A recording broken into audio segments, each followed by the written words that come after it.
سبيل الدموع سبيل مريح تنهد يا صاحي كي تستريح تبابے تے شاہی کوئی نہیں فرقوں کی دکانیں بند ڈیمیج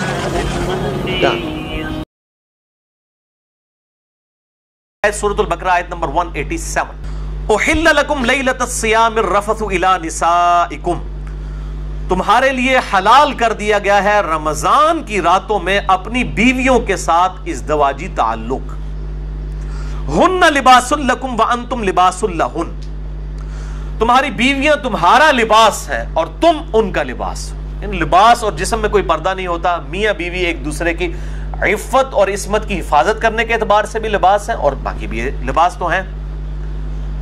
علم اللہ انکم کنتم تختانون انفسکم، اللہ تعالیٰ نے یہ جانچ لیا کہ تم اپنے جی میں خیانت کرتے تھے، گلٹی فیل کرتے تھے. فتاب علیکم، تو اللہ نے تم پر رجوع فرمایا. وعفا عنکم، اور تمہارے لیے ڈھیل فرما دی، تمہیں معاف فرما دیا، تمہارے لیے آسانی کر دی.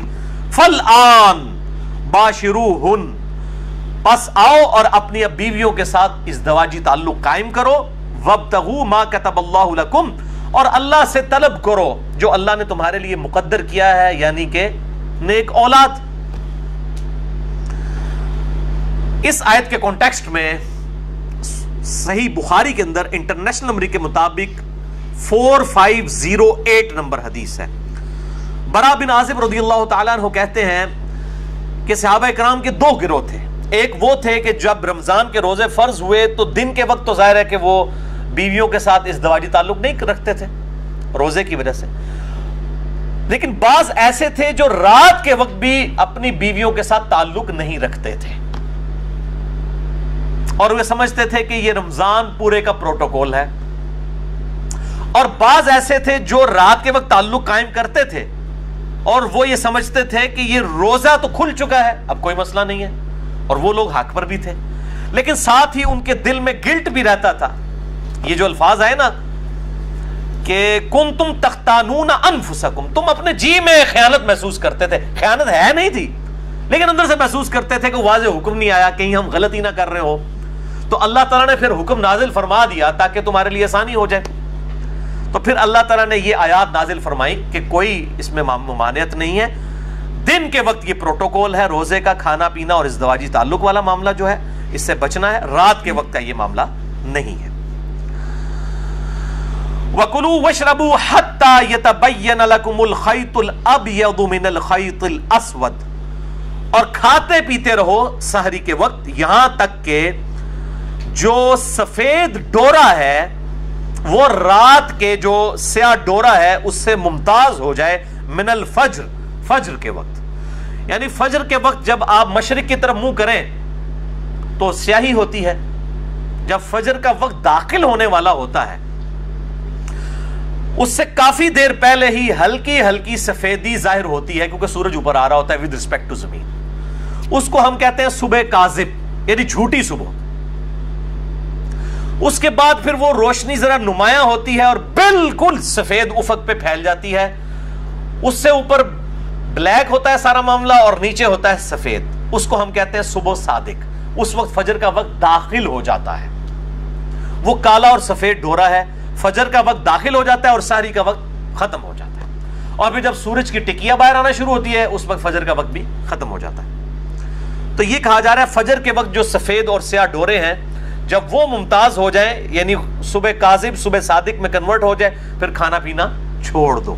آج کل بڑا آسان ہے، وہ ٹائم ٹیبل بنے ہیں، میں انشاءاللہ اگلی دفعہ بتاؤں گا. اینڈرائڈ ایپس بنی ہیں پرو مسلم اور باقی، میں انشاءاللہ اگلی دفعہ ڈیٹیل کے ساتھ اسے ڈسکس کروں گا. بہرحال اسی کانٹیکسٹ میں صحیح بخاری میں ایک حدیث ہے 4509. عدی بن حاتم کہتے ہیں کہ جب میں نے یہ آیت پڑھی تو انہوں نے اپنے تکیے، اپنے سرہانے، ایک سفید رنگ کا دھاگا اور ایک کالے رنگ کا دھاگا رکھ لیا اور وہ رات کے اندھیرے میں اس کو دیکھتے رہتے تھے. جب ان دونوں کا کلر واضح ہو جاتا تھا نا تو وہ کہتے تھے اچھا اب سحری کا وقت ختم ہو گیا.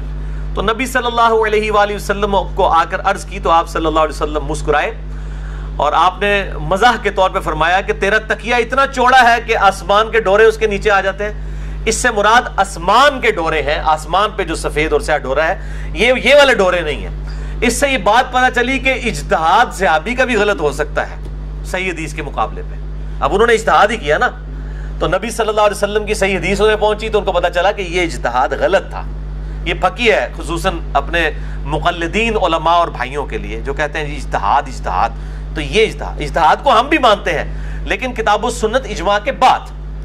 اجتہاد تو صحابی کا بھی غلط ہو سکتا ہے کتاب و سنت کے مقابلے میں، وہ صحابی کا اجتہاد ہی تھا نا کہ کالا اور سفید ڈورا، انہوں نے اپنے دماغ سے سوچا، لیکن اللہ کے نبی کی حدیث آئی، آپ نے فرمایا کہ نہیں اس سے مراد وہ ہے، تو اب اس میں کوئی ضد نہیں کرنی چاہیے۔ تو قرآن حکیم میں ہر چیز موجود ہے، انسان تھوڑا سا تفکر کرے تو حق بات انسان کو پتہ چل جائے گی۔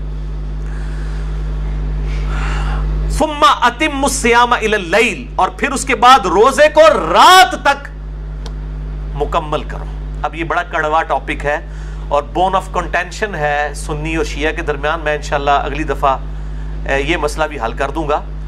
یہاں پہ الفاظ یہ نہیں ہے کہ روزے کو مکمل کرو شام تک، یہ الفاظ ہیں روزے کو مکمل کرو رات تک۔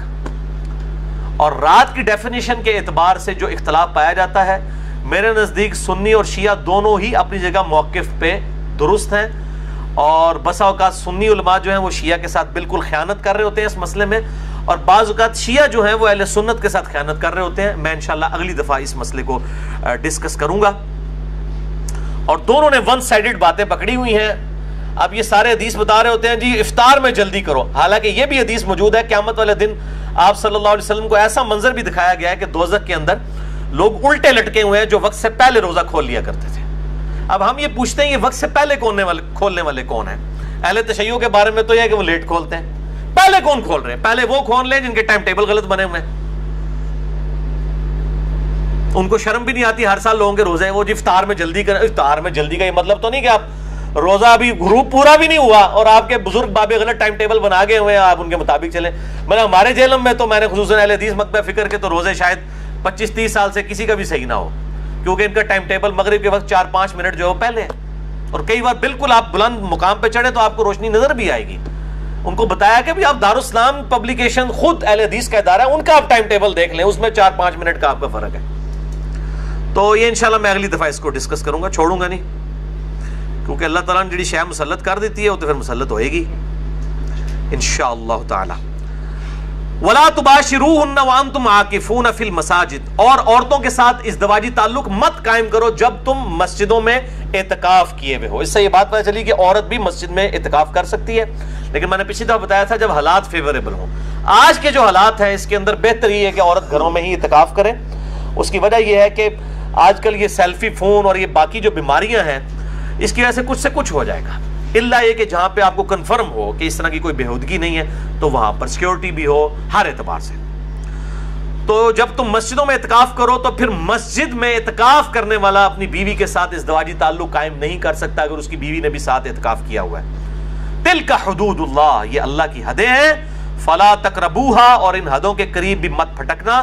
کذالک یبین اللہ آیاتہ للناس لعلہم یتقون، اور اس طریقے سے اللہ تعالیٰ اپنی آیات کھول کھول کر بیان فرماتا ہے تاکہ تم متقی بن جاؤ۔ وہی بات لعلکم تتقون، متقی بنانے کے لیے یہ کھول کھول کر، مطلب کیا ہے کہ کوئی شخص یہ نہ کہ آپ یہ اتنی نٹی گٹیز ڈسکس کی جا رہی ہیں اور میاں بیوی کا ریلیشن شپ ڈسکس ہو رہا ہے، یہ کتنی کوئی بے حیائی پہ مبنی نعوذ باللہ کوئی باتیں ہیں، تو اللہ تعالیٰ ہمارے ہم آیات کھول کھول کر بیان کر رہے ہیں۔ اللہ کا مقصد وہ یہ نہیں ہے کہ وہ کسی کے اوپر زبردستی کوئی چیز امپلیمنٹ کرنا ہے، بلکہ احکامات کو کھول کر بیان کرنا ہے، اس میں کوئی بے حیائی والا معاملہ نہیں ہے۔